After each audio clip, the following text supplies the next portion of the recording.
Step in. Excuse me.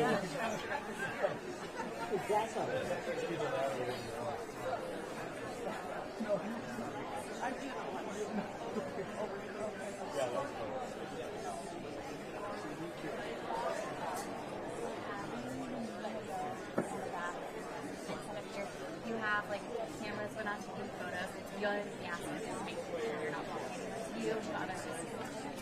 Thank you so much.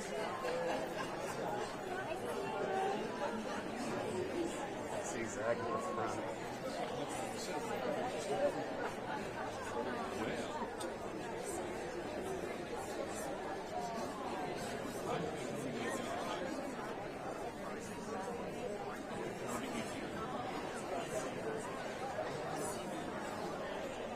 Them not doing photos? No, for those taking photos, for those not taking photos, just don't want to.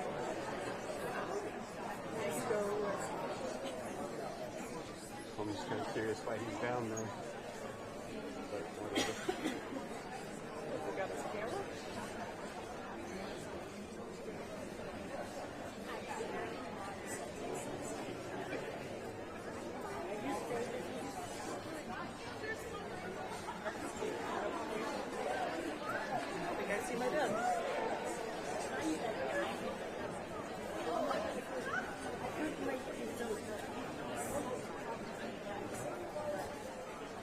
Go down that direction.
Hey Robert, how you doing? I recognize you all wrapped up.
Squeeze right behind you.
Alexa, the microphone leads in the Pledge of Allegiance.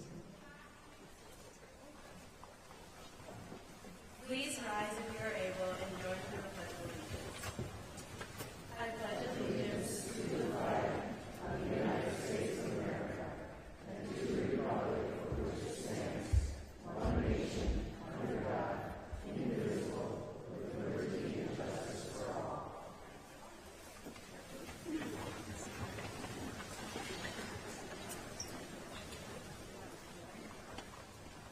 It's my pleasure to introduce to you all our Congresswoman Ashley Hinson.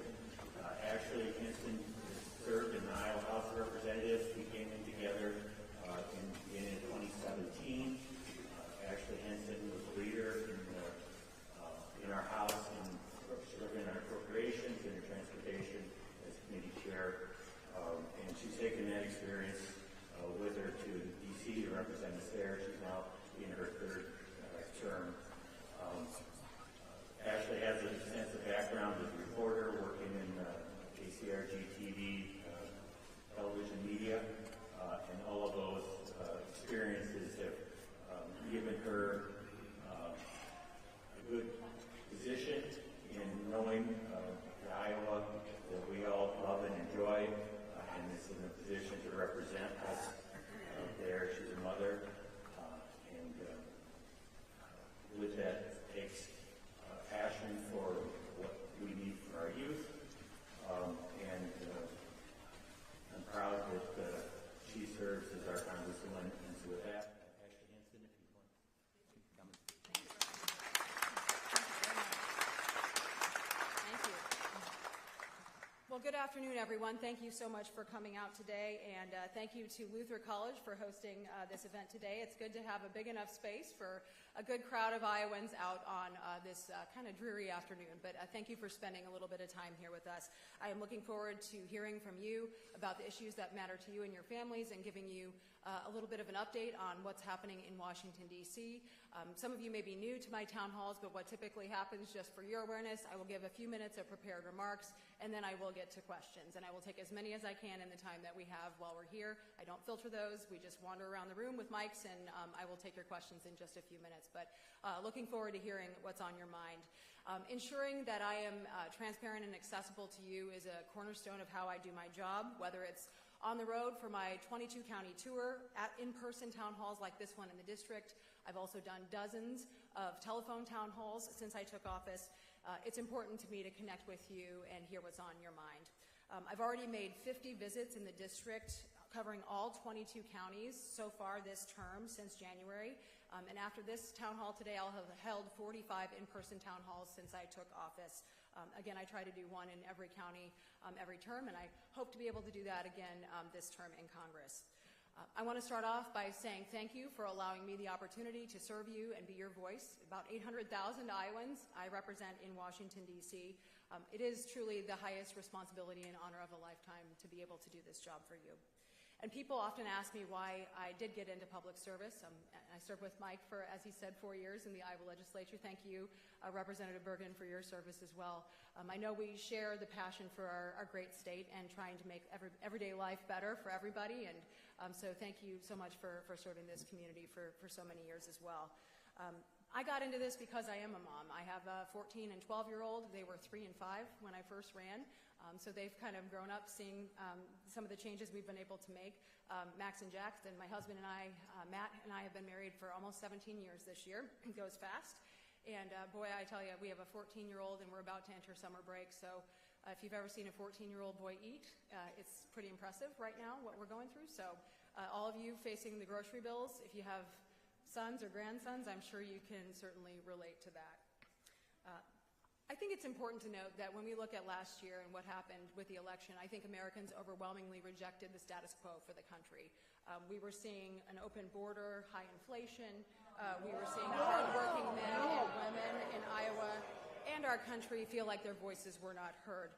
Families in Iowa have told me for the last 4 years that we want to make sure we have safe streets, we have affordable groceries and gas, and that kids have opportunity to be able to live out the American dream.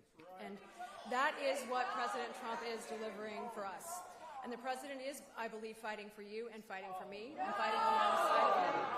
And I think God saved President Trump's life in Butler.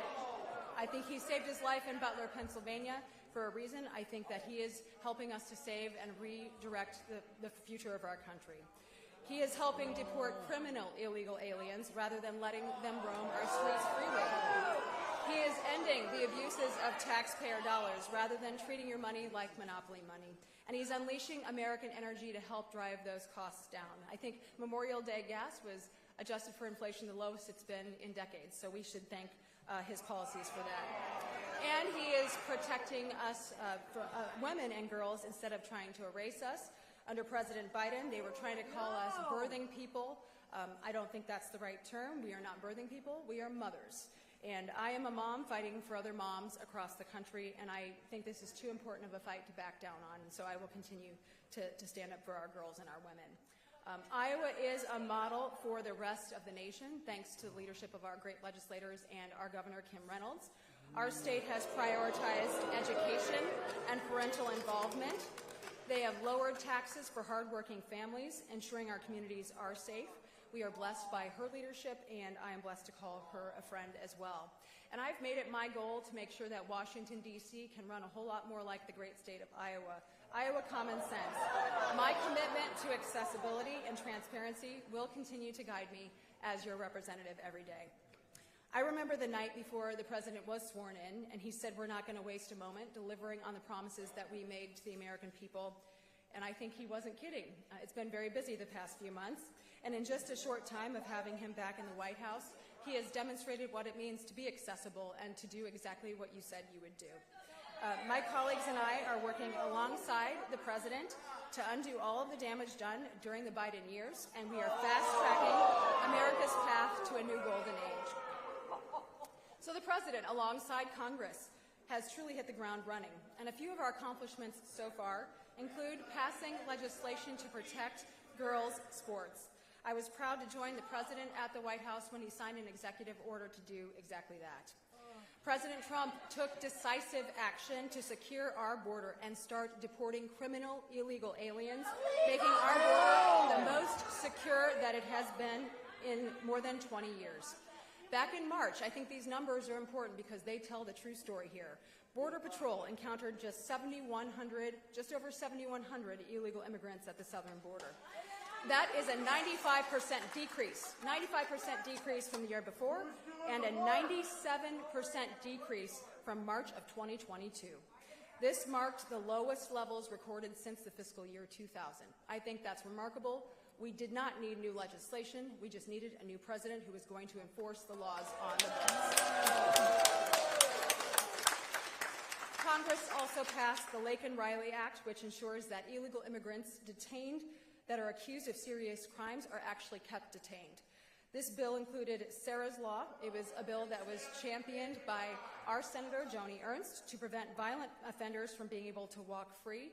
I think these are common sense safety measures that we should never have to say are controversial. But what about We've also taken action to roll back Biden-era regulations that hurt manufacturers, consumers, and our entire economy, and many of those votes have been bipartisan. I voted on the SAVE Act to ensure that only American citizens are voting in American elections. And last week, the House passed several common-sense bipartisan bills to help improve care for our veterans. We have a lot of complicated forms that veterans are required to fill out, and just today I saw that our Secretary of Defense got together with our Secretary of VA, and they are working to make sure that that transition out of service is more seamless.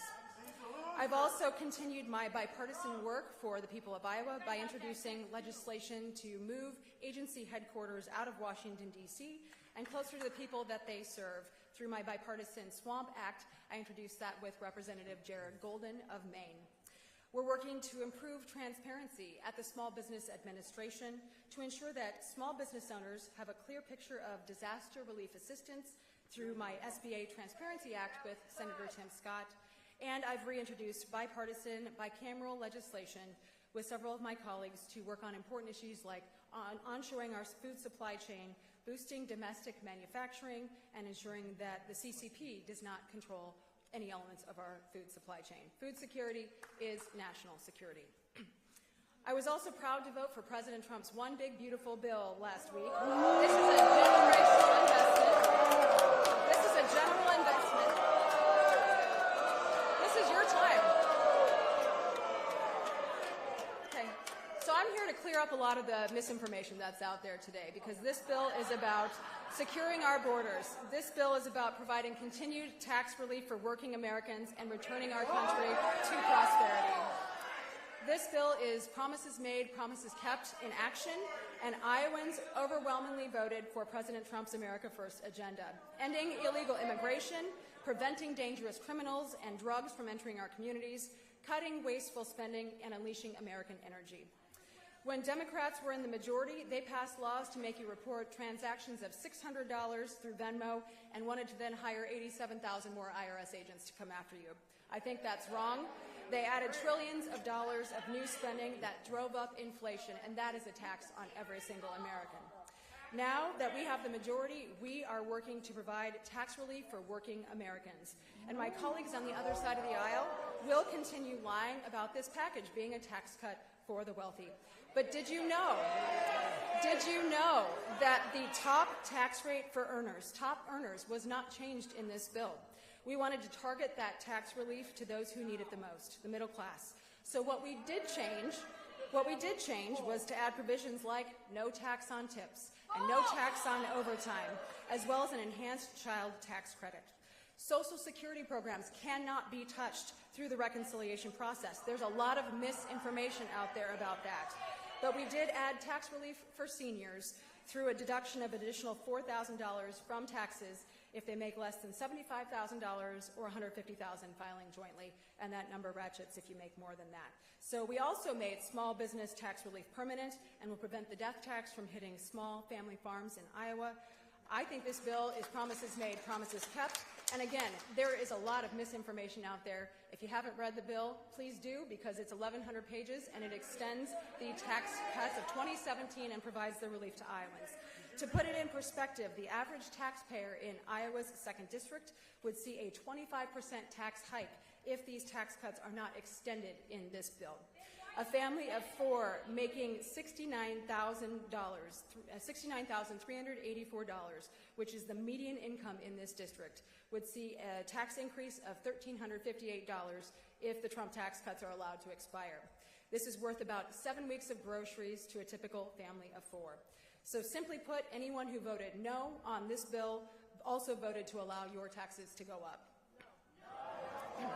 Well, I don't know why you'd do tax relief for you. I think it's really important that you get to keep more of your own money. So my philosophy is, and always has been, it is your money, it's not the government's money, and I will keep fighting to protect American families over illegal immigrants, and that's what this bill does. So from the border security perspective, this will help to secure our border permanently by funding the largest deportation effort in history and disincentivizing illegal immigration, providing funding for at least 1 million annual removals. And by giving our Border Patrol agents the strategic advantage that they need, this sends a very clear message to the cartels, to the traffickers, to the murderers, any other illegal alien criminal, that they have no place here in the United States. This would not have been possible without the leadership of President Trump, and I look forward to working with him to get this transformational piece of legislation signed into law. As a member of the House Appropriations Committee, I have advocated to slash wasteful spending while successfully ensuring that Iowa does receive resources for targeted investments like child care centers, drinking water infrastructure, affordable housing, while working to end the abuses of taxpayer dollars and overreaching mandates. At a recent event in Cedar Rapids, I received overwhelmingly positive feedback about the work that DOGE is doing. My entire philosophy is the intent behind DOGE is that we absolutely have to cut waste, fraud, and abuse so that we can sustain key programs and investments that Iowans and Americans care about. No one has sought to tackle this difficult task head on and see it through until President Trump. It's really easy to say yes, and that's why we found ourselves $37 trillion in debt. And finally, we are discovering waste, fraud, and abuse, and peeling back that onion every single day. His administration discovered over $300 million of SBA loans have been given out to children under the age of 11, and over $300 million to people over the age of 120. For goodness sakes, the youngest recipient of an SBA loan is a 9-month-old. A 9-month-old should not be getting a loan from the SBA, because guess what? That's fraud, and those loans are not being paid back. And that is waste, fraud, and abuse that we are cutting out. DOGE has also found outrageous spending, like $70,000 for production of a DEI musical in Ireland, $2.5 million for electric vehicles, not here in the U.S., but in Vietnam, and $47,000 for a transgender opera in Colombia, just to name a few. DOGE has also been working to improve technology efficiencies, ensure the government isn't paying for unused office space, and ensure every tax dollar goes as far as possible. The federal government loses between $233 billion and $521 billion, yes, billion, every single year due to fraud because of inadequate data and outdated systems. A company could not run this way, and this is absolutely unconscionable. It's disrespectful to American taxpayers, and swamp bureaucrats were not batting an eye because things have been going the same way for a long time. Even Democrats like President Obama and Speaker Pelosi admitted that we need to root out waste, fraud, and abuse. You may have seen those clips circulating. The difference now is that we're actually doing it, and President Trump and Republicans in Congress and the Senate are committed to following through on that pledge. So last month, I introduced the Protecting American Taxpayers from Wasteful Spending Act, which would codify President Trump's recent executive order to improve the Treasury's Department ability to actually screen for improper payments and fraud. Ending improper payments should be a bipartisan issue, and we should be able to get behind legislation that ensures that tax dollars are not fraudulently paid out, improperly paid out, and then sent down the drain. The American people do deserve transparency and accountability, and I hope that we can make this policy permanent through my legislation. As you know, I came to Congress in the minority, and I was in divided government for several years, and I am proud of what we were able to accomplish for Iowans in those years, in those circumstances, and my governing philosophy has not changed. I will always work with anyone who will work with me to advance Iowa's priorities and do what's right for our communities. And I think if you look at the bills that I've already introduced this Congress, it's clear I'm focused on getting those results for you. Before we open it up for questions here in a minute, I would just want to do a little housekeeping. We actually have 3 offices in the district. These are all devoted to serving you, helping you to navigate issues with the federal government, anything with the IRS, visa and passport issues, dealing with FEMA. You might not think to immediately call your Congresswoman's office when you're having those challenges. Maybe you're waiting on your check back from the IRS, or you aren't getting the right amount of money in Social Security benefits. Those are all places where we can help you with casework going forward. But we are, again, here to help answer your questions and stand ready with issues related to the federal government. I do take that feedback with me to D.C. A lot of my bill ideas come from conversations at my town halls, at my visits to small businesses, child care centers, healthcare community centers, like I've visited many, many times in over 500 stops through the district in the past several years. I think that feedback is really important.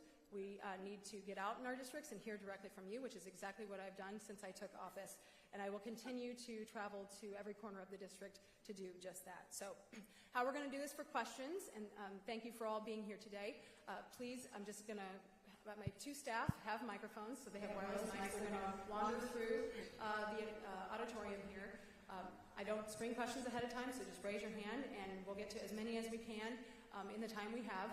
I'd ask you to say your name and where you're from, so that we can make sure we're properly following up with you. So with that, Reagan, we'll start right there behind you. I guess we had a question, a guy by the exit sign. I can actually see.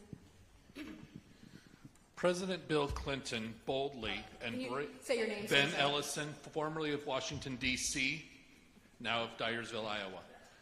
President Bill Clinton bravely and honestly worked across the aisle to cut government, and in doing so fired over 300,000 federal bureaucrats and employees to balance our budget.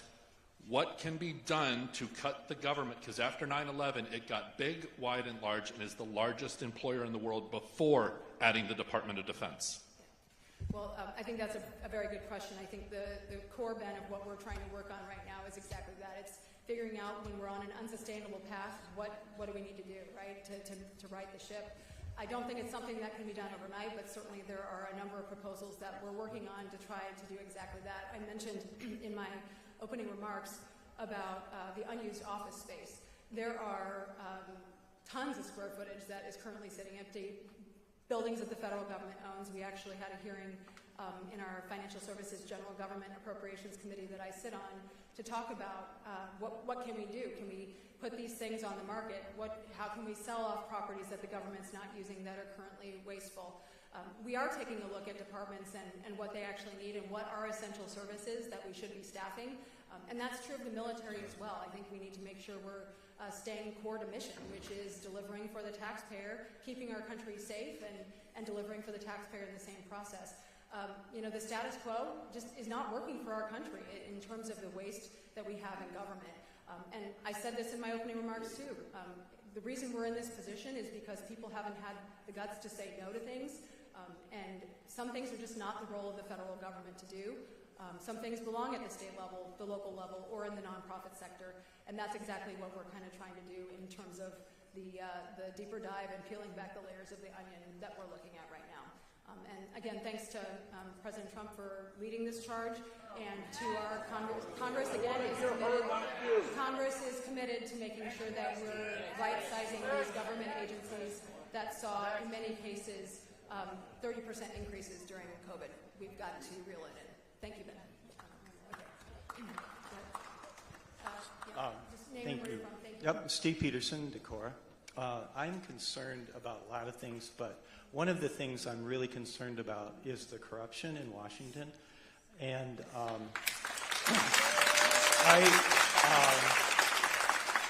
I think that it undermines our faith in our government, and I think it undermines our faith in representatives.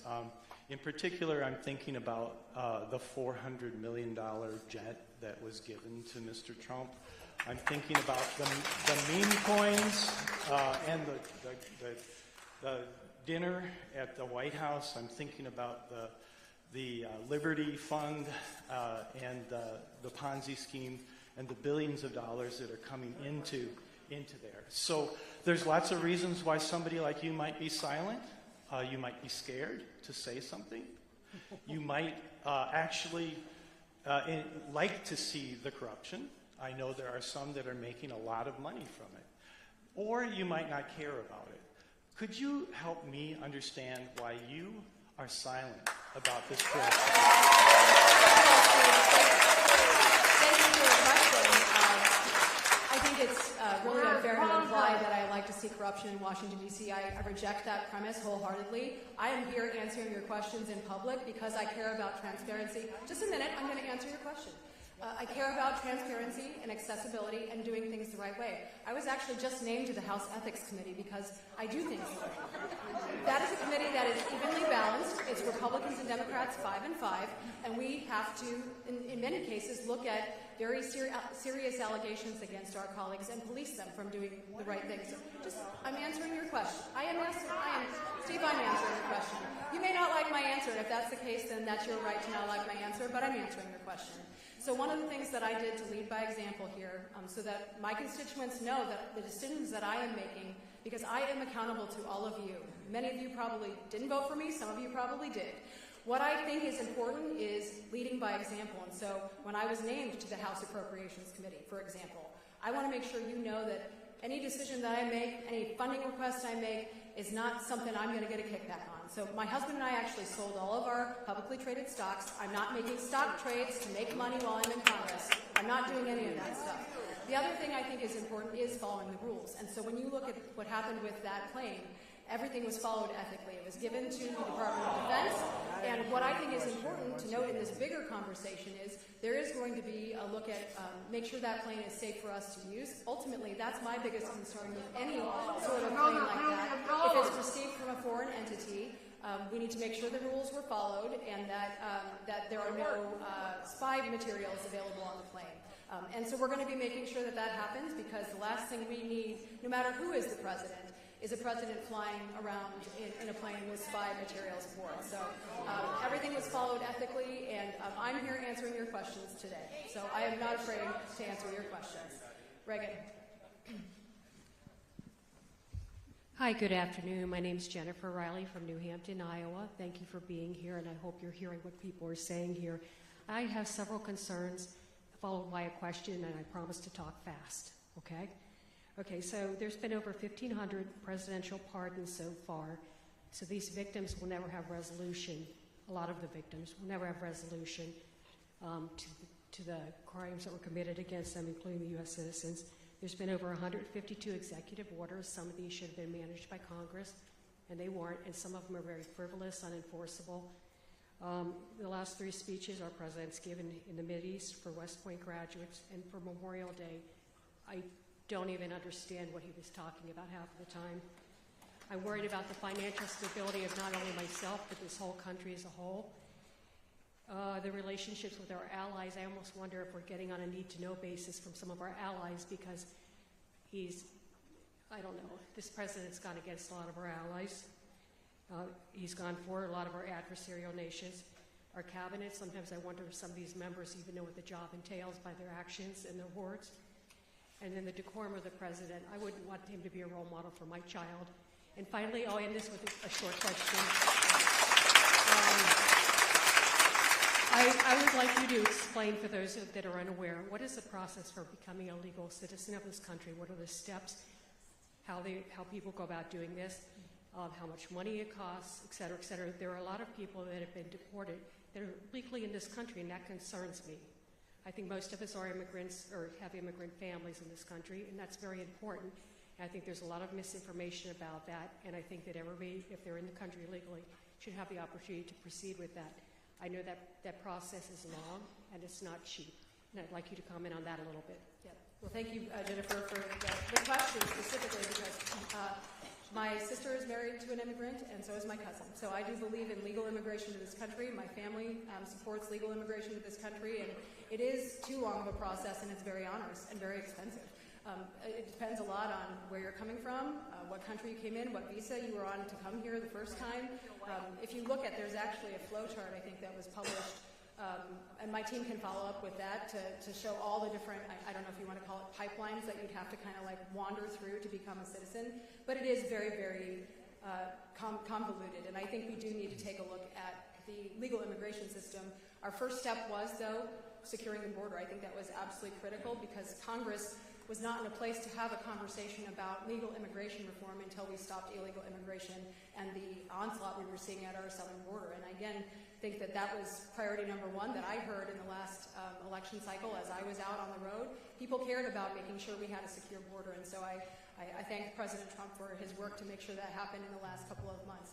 I am open to talking about legal immigration reform.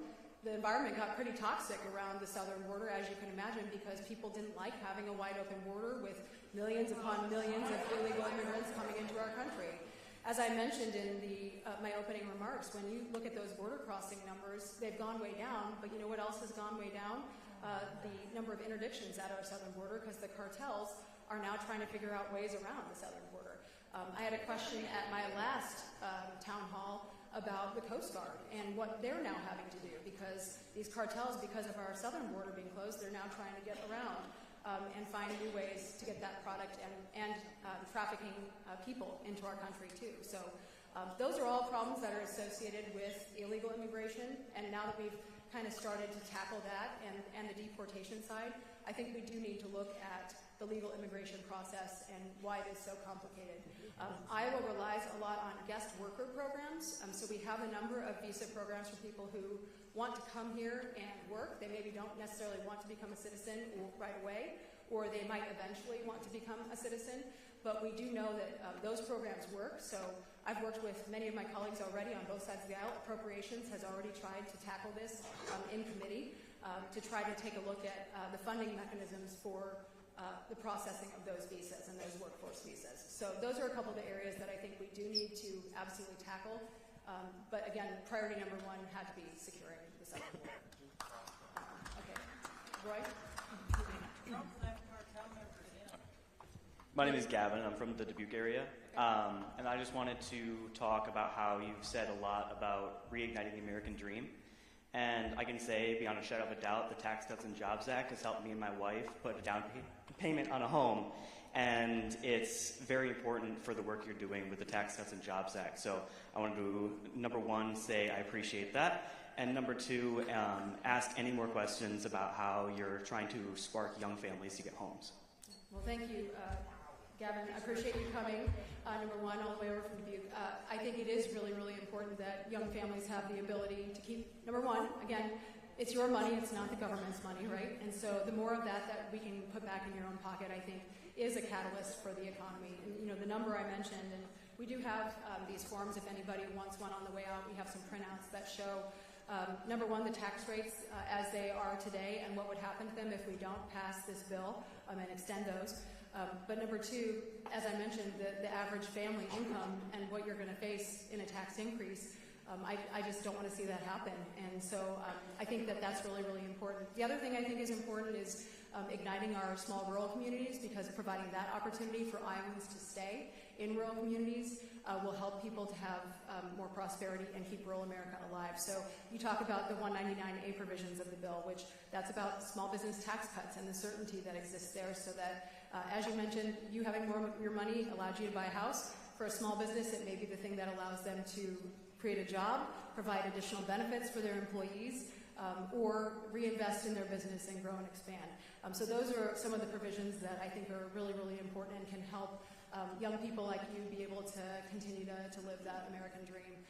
And then safety and security, the other element, right? You want to be safe and secure in your communities.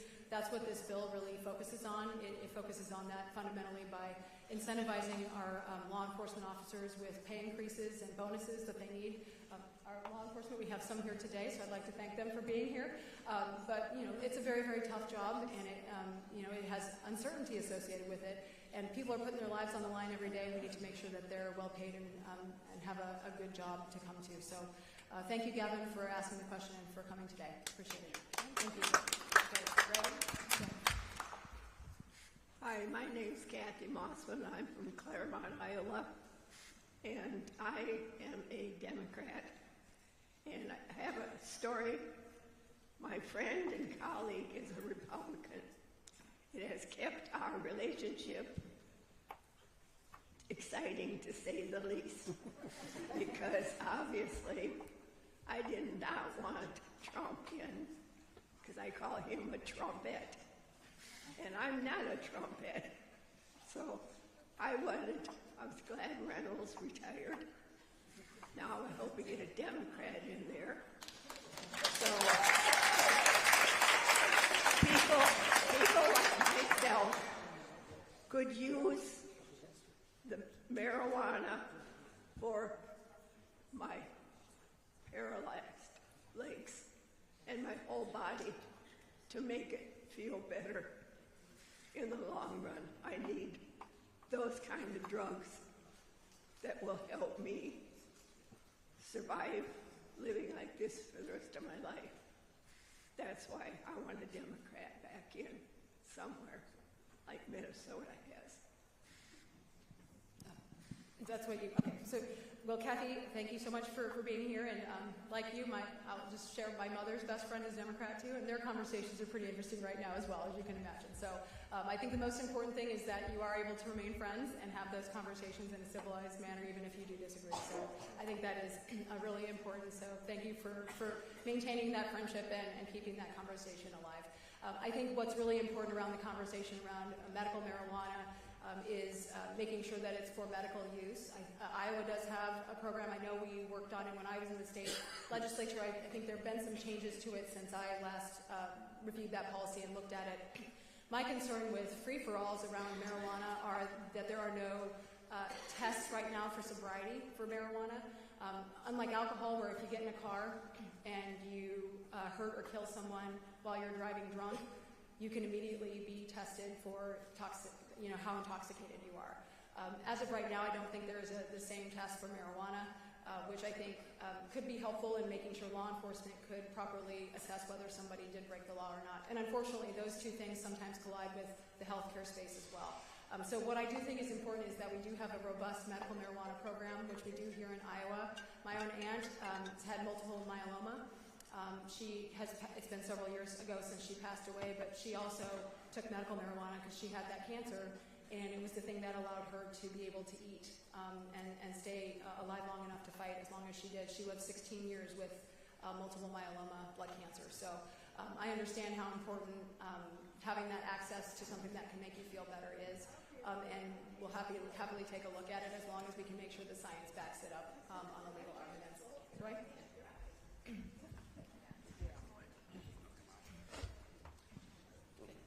Devin Brinks, Austin, just south of here. First off, I wanted to say thank you for coming today and talking to us. I was able to catch most of your remarks. There's not a lot of decorum in the room today, as they were talking about, so thank you for being here and just respect what you do. As a young farmer in the county, my concerns are with the Farm Bill. How does that come in? We would really like to continue to work on that and get a long-term solution, not just extension after extension on that.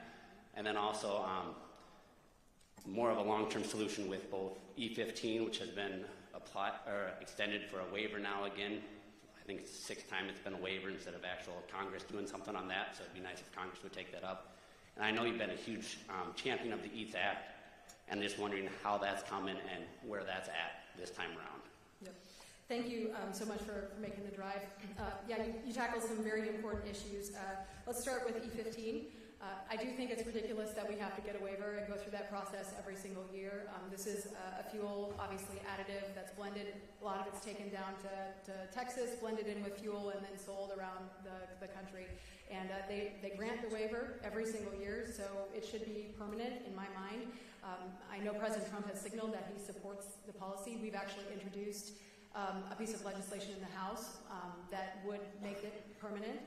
It doesn't cost anything to do that. This is about consumer choice, honestly, to be able to offer that to consumers, and then it's a win-win for Iowa farmers too. So I think that that's a very important policy. I serve as one of the co-chairs of the Biofuels Caucus. It's a bipartisan group of us. We actually did an introduction of this, like a press conference in Washington, D.C. a few weeks ago. Nikki Budzinski, who's a Democrat from Illinois, she has a district kind of right across the river. She and I have been working together on this, as well as Adrian Smith from Nebraska. So we'll keep pushing on the E15. On the EATS Act, obviously this is for everyone who's here, a policy that came out of California where they are trying to dictate how our pork producers can raise hogs here in Iowa. I think it's inappropriate, and it's an interstate commerce issue for them to be exerting their influence. If they want to regulate their own producers that way as a state, they can. And so that's the language that we actually had worked out. It was bipartisan language. We got it in the last Farm Bill draft that we were able to get through House Ag last year. But basically, it would say California can choose to dictate how the pens are for hogs and for the sows as they're having their babies, but they don't necessarily have a say in how Iowa does it. California is an important market for our pork producers. It's like between 13 and 15% of pork consumption, so we need to make sure that we have access to that market. So we'll be reintroducing, the modified language that satisfies that. I think both interstate commerce clause, but also respects states' rights in the process. And then the Farm Bill. I think it's really sad that we weren't able to get a Farm Bill done last year. The Senate at the time didn't even put out a draft last year. I think that's really unfortunate. House Ag put together a policy that was bipartisan coming out of committee, and I think would have addressed many of the challenges that our farmers are currently facing today with high input costs and market access. So I know that there are some provisions included in the reconciliation package that do address some of the Farm Bill provisions, and we can follow up with you on what those specifically are. There's some for, I think I read, there's a drought indemnification payment, same thing for dairy. So some of those targeted programs that are designed to help assist farmers when things are challenging, so that Congress doesn't have to come in and then write a big check, right? We'd rather just make sure it's very targeted and that there's clear criteria laid out. Market access is absolutely critical. We need better trade deals in this country because that's something that I think will give our producers the true leg up. Fair trade deals, and that is something that absolutely we are trying to do by funding market access programs and foreign market development as well. So those are all provisions that hopefully will be in the new Farm Bill draft. we pulled what we could and put it in the reconciliation package so we can get some things moving forward, and then we'll continue work on the Farm Bill as well, so hopefully we can get that done. Thank you. Okay, ready? Ma'am. Hi, my name is Jean. I'm from Decorah here, and I'm a she, her, with fewer rights than guns currently, which greatly disappoints me. I must honestly say, and then I'm going to pass my time on to Michael, I can honestly say that I had to lie in order to get contact information about your phone number from your office to call, which greatly disappoints me because I thought that you worked for me, that I shouldn't have to lie. My office number is public. It was buried in the website, absolutely It's buried on in our the website. website. Well, okay, but when I was looking, it was not available. And I have questions, concerns about Mr. Musk, who is not elected, and the Orange God, but I'm going to pass my time on to Michael for his question.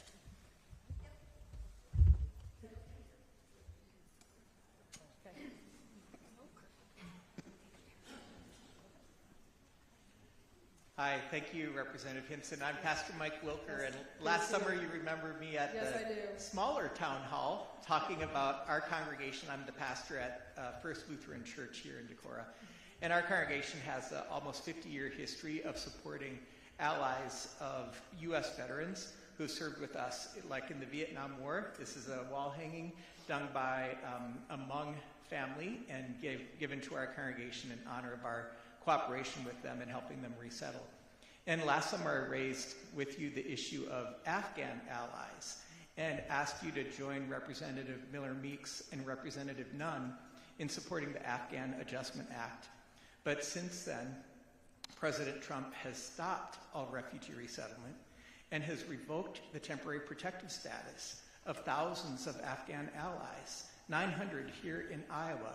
On the same day, Lutheran Services in Iowa helped resettle one Afrikaner family. 900 of these people received notices that they had to leave the country right around July 4th, our Independence Day. And I plead with you to support our veterans, the Lutherans, Roman Catholics, Jews, Baptists, Muslims. This is such a broad coalition of religious groups, plus the American Legion, the Veterans of Foreign Wars, and the Iraq and Afghan Veterans of America are all supporting and calling upon you to support our Afghan allies. We made promises to them, and it's important for us to keep them. Well, thank you, Michael.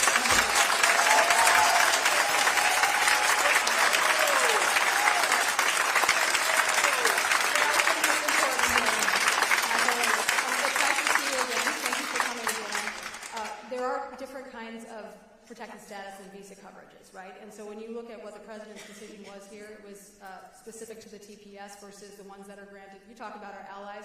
You're talking about the men and women who served as translators alongside our military, right? Those visas are different than the ones that we're talking about here. We need to make sure that if we are settling refugees in this country, that they are 100% properly vetted, and that's what the State Department, I think, is trying to retool right now. So maybe these things are paused.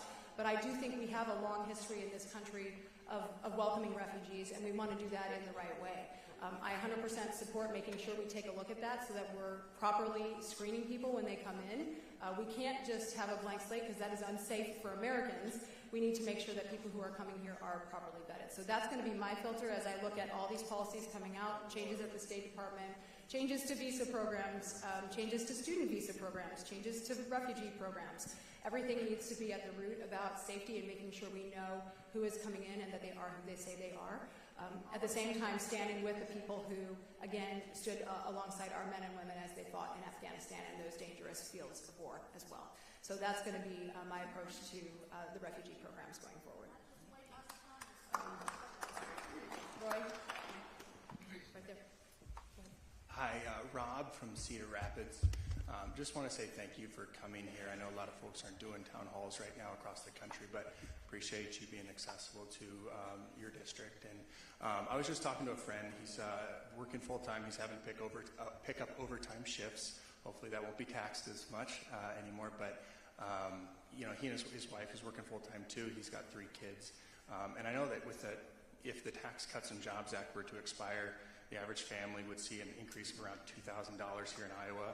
And he told me, he's like, there's no way I can afford a $2,000 increase. He's trying to pay for his son to go to college next year, and he just does not have that in his budget.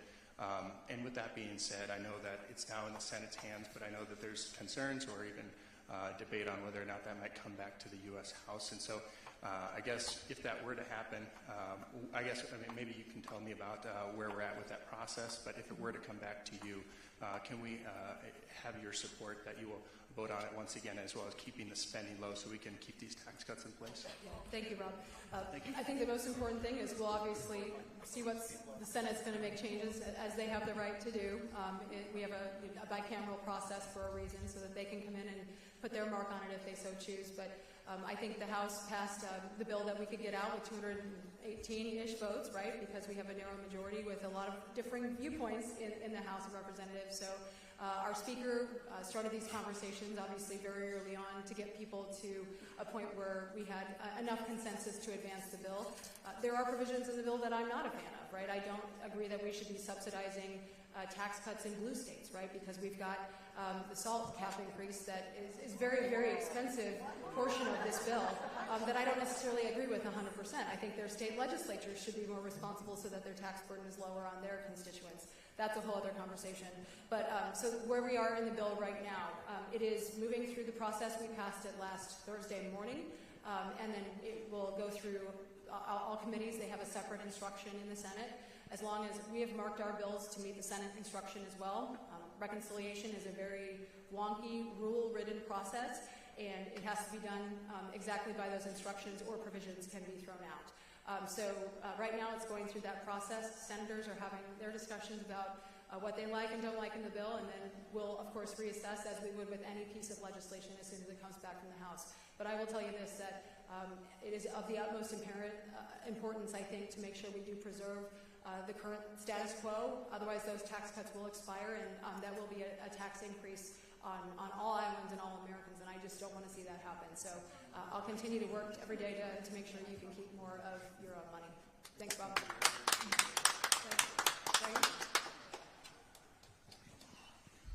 Hi, my name is Anna Linnell.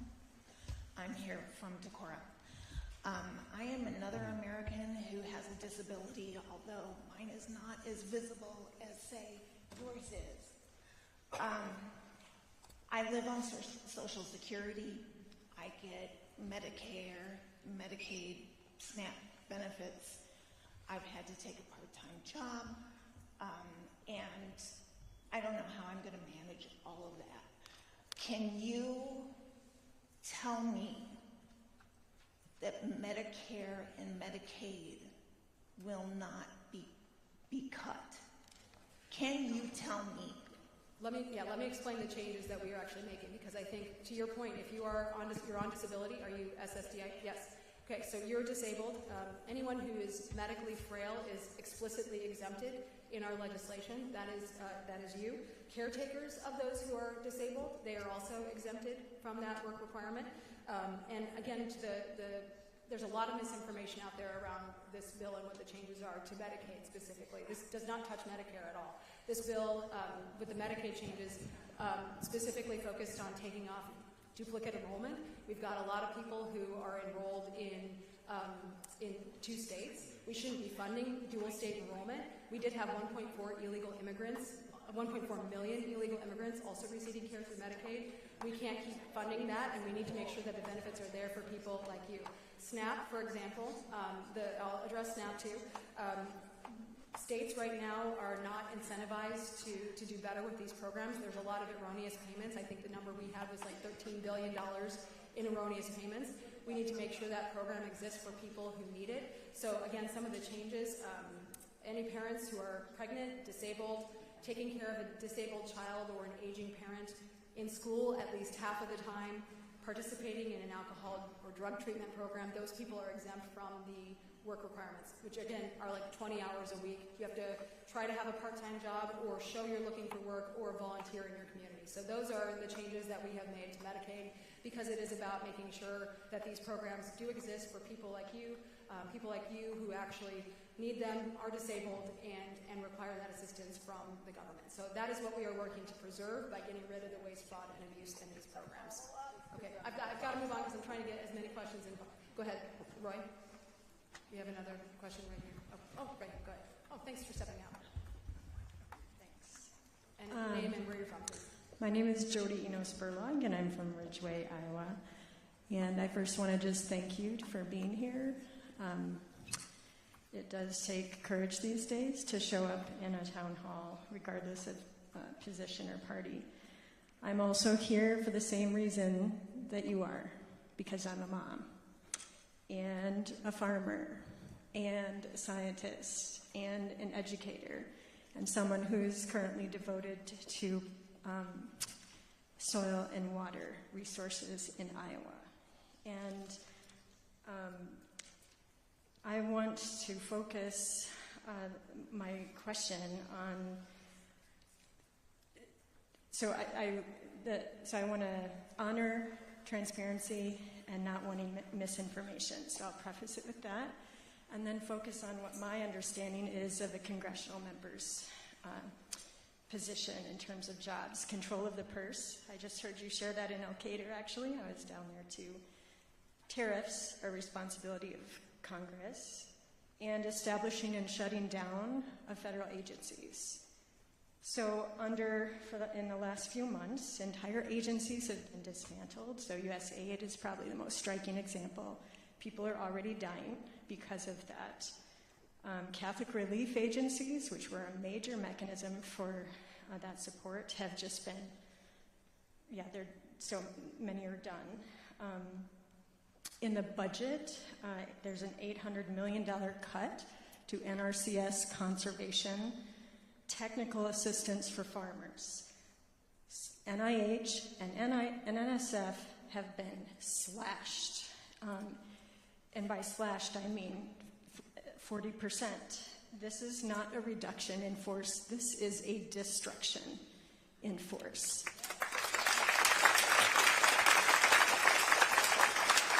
This will affect healthcare, agriculture, our economy, the infrastructure into science. A report just came out, returns investment of $1.7 for every dollar invested. So my question is related to, these are things that are under control of Congress. I haven't seen action on the part of Congress or yourself to try to protect and or reclaim this job. That includes tariffs, and so in the Reconciliation First bill, you voted to take away tariff power from Congress for a year. So my question is, do you agree with the slashing of these whole budgets and or complete loss of agencies, given that it is congressional authority, or not? And if not, what are you going to do to reclaim your power? Because I'm interested, I think, as you said earlier, you're accountable to us. So you work for us, not for any president. You work for us. And it takes, in your words that I just heard, guts to say no. So I'm looking for that, guts to say no. Well, in the the reason context of the job. Jody, $36 trillion in debt is because people have said yes to too many things that were not the sole scope and responsibility of federal government. That is exactly why we are where we said, why we're having to have these very important conversations about saying no to things right now. It is our job as an appropriator, which I serve on that committee, to go in and have these conversations. The president proposes a budget, but the House actually starts that process. So we have been having hearings. I've actually had probably 20 hearings since the end of April, where we have been asking these cabinet secretaries about their proposed budgets, about where we need to be making investments. So whether it's the Coast Guard, the Agriculture Secretary, in our case, the heads of ICE and CBP and FEMA have all been coming before us, and there are places where maybe they've made a change that we don't disagree with, and Congress can come in and say, no, we are going to fund that at this level. And that's what we're going through right now. So we're actually having all of those conversations. about making sure we're putting funding back where it needs to go.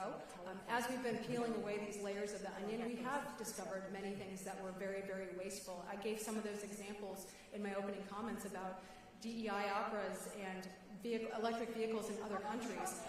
We need resources for farmers. We need resources for moms. We need resources for all of these programs. And right now we're having to borrow at a rate that's unsustainable. And I don't see that as being responsible for our kids and for that next generation if we're not reeling things in.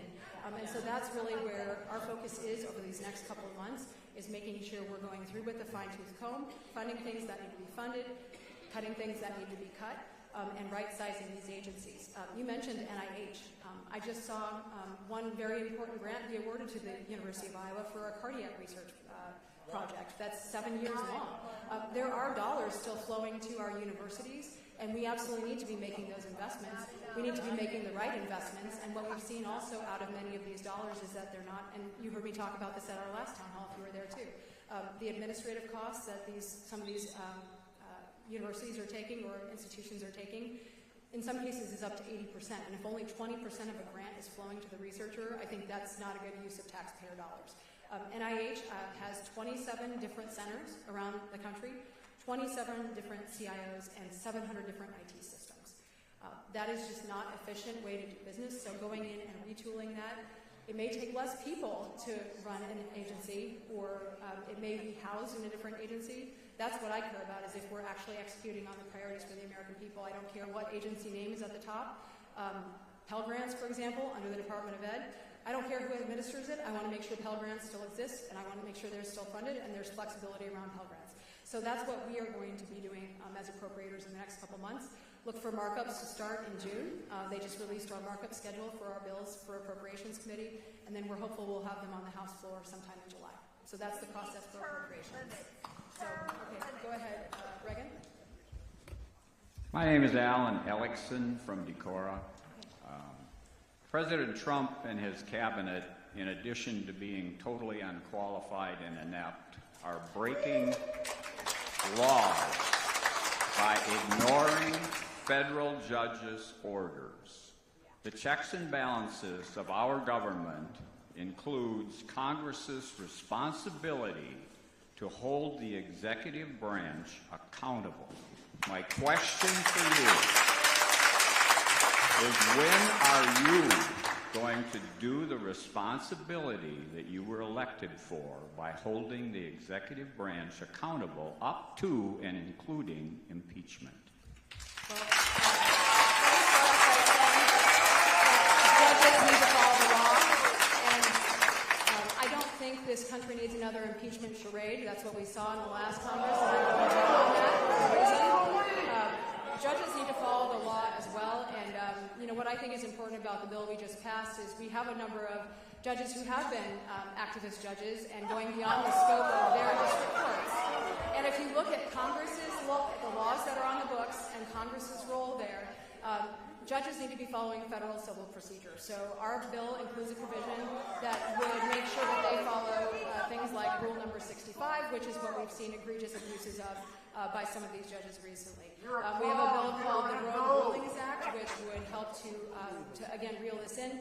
If someone is suing in a district court, they should be provided relief in that district court. It's not a nationwide court decision. It is a district court decision, and that is designed on purpose within our system. And so judges need to be following that law as well.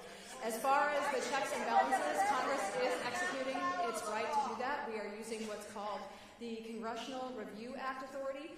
We've used that in many cases. Already this Congress, when we don't like a rule or regulation introduced by an administration, Congress can use the CRA to do that. These votes, many of them have been bipartisan, and we have done that several times on rules that I think take our country in the wrong direction. Many of them are from the previous administration, but I don't care who's president.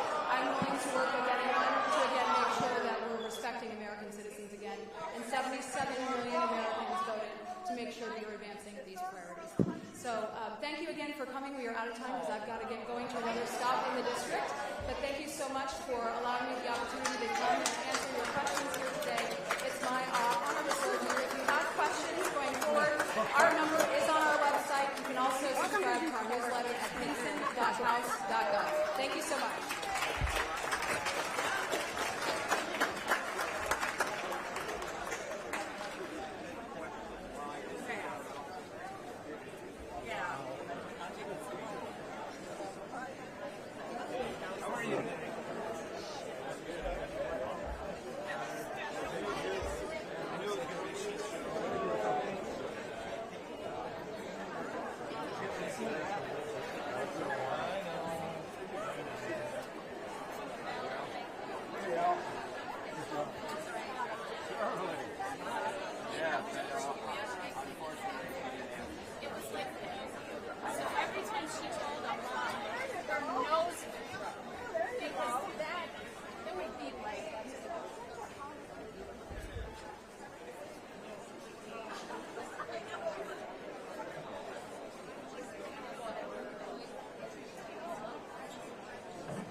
Did you?